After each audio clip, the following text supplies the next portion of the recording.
તે લાગણી અને આવેશમાં આવી જઈને જીવતા જીવત તમારી મિલકત સ્થાવર કે જંગમ તમારા પુત્ર પુત્રીને આપી દેશો નહીં.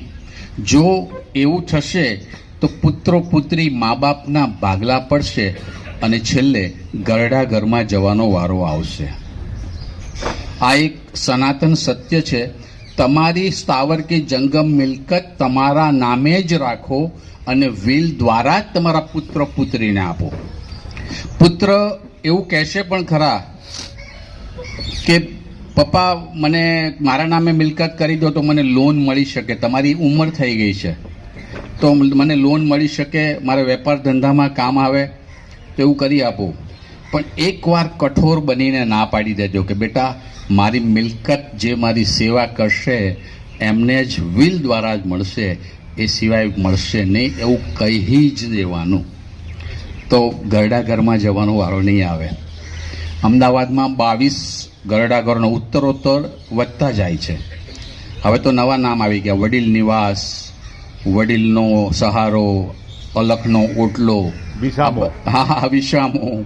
અમુક ગરડા ઘરો પ્રોફેશનલ થઈ ગયા કે જે રકમ લઈને ઘણા એનઆરઆઈ પોતાના માતા પિતાને સારા ગરડા ઘરમાં મૂકી અને ગૌરવ અનુભવે છે કે અમે તો આ ગરડા ઘરમાં મૂક્યા છે, 20,000 મંથલી આપવાના છે અને બહુ સરસ છે, બહુ ફાઇન છે.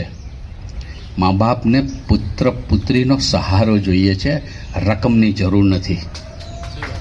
સાહેબ તમે ગરડા ઘરની મુલાકાત લો, હું તો એમ કહું છું દરેકે પોતાની બર્થડેમાં દિવસે કોઈ પણ ગરડા ઘરની મુલાકાત લઈને ત્યાં XYZ રકમ આપવી. કેટલા સિનિયર સિટીઝનો મેં એવા જોયા છે કે પોતાની દુઃખની વાત કરે, એમના ચહેરા પરની કરચલી હું ઓળખી શકું કે આમને કેટલું દર્દ છે પણ આંખમાં આંસુ નથી, કારણ કે એ પણ સુકાઈ ગયા હોય છે. સાહેબ બહુ જ ખરાબ પરિસ્થિતિ છે. તમે એક માર્ક કરજો સાહેબ, આપણા હિન્દુઓના ગરડા ઘર 22 થી 25 અમદાવાદમાં છે. મુસ્લિમો પ્રત્યે આપણને સહેજ એમ હોય, પણ મુસ્લિમોનું એક પણ ગરડા ઘર નથી, નોટ આ સિંગલ.